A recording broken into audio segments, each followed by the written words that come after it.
మొదట్లో ఇంటర్నెట్ వచ్చినప్పుడు ఎవరైనా ఎక్కడ నుండైనా కావాల్సిన సమాచారం తెచ్చుకోవచ్చు. అప్పుడు అందరూ ఆశ్చర్యపోయారు.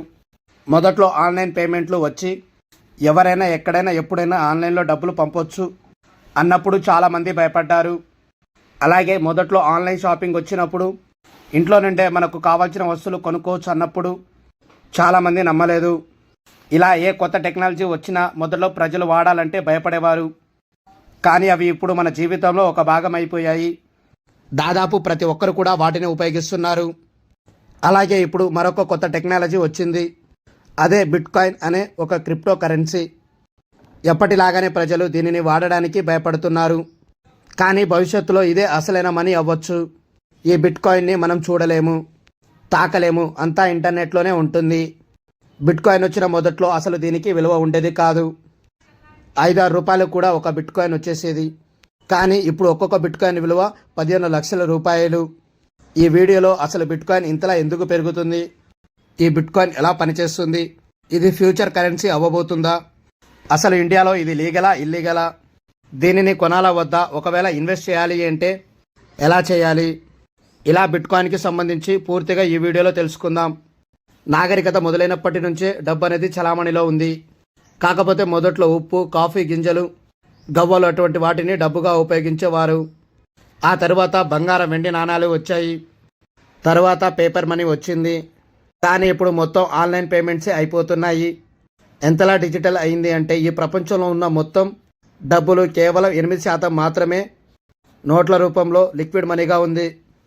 మిగిలిన 92% డిజిటల్ మనీనే. అలా డబ్బు అనేది ఎప్పటికప్పుడు మారుతూ వచ్చింది. ఆ తర్వాత దీని విధంగా తర్వాత రాబోతున్నదే ఈ బిట్కాయిన్. అసలు ఈ బిట్కాయిన్ ఎలా వచ్చింది? 2008 అక్టోబర్లో ఆన్లైన్లో బిట్కాయిన్ వైట్ పేపర్ అనే ఒక డాక్యుమెంట్ పబ్లిష్ అయింది. సతోషి నకామోటో అనే వ్యక్తి దీనిని రిలీజ్ చేశాడు. దీనిలో బిట్కాయిన్ అనబడే సెంట్రలైజ్డ్ క్రిప్టో కరెన్సీ ప్రవేశపెడుతున్నట్టు ప్రకటించాడు. అసలు ఈ సతోషి నకామోటో అనే వ్యక్తి ఎవరు? ఆడనా మగానా, ఒకడేనా లేదా ఒక గ్రూపా అనేది ఇప్పటికీ ఎవరికీ తెలియదు. కానీ ఈ బిట్కాయిన్ మాత్రం చాలా సిస్టమేటిక్గా డెవలప్ చేశాడు. బిట్కాయిన్ అనేది కంప్యూటర్లో ప్రోగ్రామ్ చేయబడిన మనీ. సింపుల్గా చెప్పాలి అంటే బిట్కాయిన్ అనేది ఒక ఇంటర్నెట్ మనీ. దీనికి కాయిన్లు కానీ నోట్లు కానీ ఉండవు. తాకలేము, చూడలేము. దీనిని ఎవ్వరు కూడా కంట్రోల్ చేయలేరు. ఉదాహరణకి మన డబ్బుల్ని ఆర్బీఐ కంట్రోల్ చేస్తూ ఉంటుంది.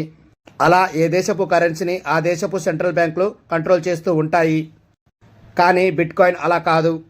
అది ఏ దేశానికి చెందింది కాదు. దీని మీద ఎవరికి అథారిటీ ఉండదు. దానికంటూ ఒక ఆర్గనైజేషన్ లేదు. ఇది ఒక డీసెంట్రలైజేషన్ కరెన్సీ. అంటే ఉదాహరణకి ఇంటర్నెట్ ఉంది. ప్రపంచంలో ఎవరైనా ఎక్కడి నుండి అయినా ఏ సమాచారం కావాలన్నా తెలుసుకోవచ్చు. అది డీసెంట్రలైజ్డ్.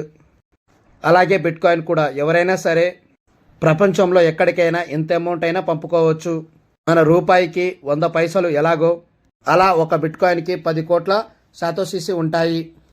ఒకవేళ మీరు ఎవరికైనా 1000 రూపాయలు పంపాలంటే దానికి తగ్గ సాతోషిలు పంపిస్తే సరిపోతుంది. సాతోషి నకామోటో ఈ బిట్కాయిన్ని క్రియేట్ చేసి ఒక రూల్ని పెట్టాడు. అది ఏమిటి అంటే కేవలం 21 మిలియన్ 2 కోట్ల 10 లక్షల బిట్కాయిన్లు మాత్రమే ఉండాలి అని. అంతకు మించి ఒక బిట్కాయిన్ని కూడా క్రియేట్ చేయడానికి లేదు. ఈ ఒక్క రూల్ పెట్టడం వల్ల దీనికి డిమాండ్ పెరిగి దీని ప్రైస్ పెరుగుతూ ఉంది. అదే ఎన్ని కావాలంటే అన్ని బిట్కాయిన్లు క్రియేట్ చేయగలిగితే అవి ఈజీగా అందరికీ అందుబాటులో ఉంటాయి. కాబట్టి వాటికి విలువ ఉండదు. అందుకే ఇలా ఒక లిమిట్ని పెట్టాడు. ఇంతకు అసలు ఈ బిట్కాయిన్లు ఎలా క్రియేట్ అవుతాయో చూద్దాం. దీనికోసం బిట్కాయిన్ మైనింగ్ అనే ప్రాసెస్ ఉంది.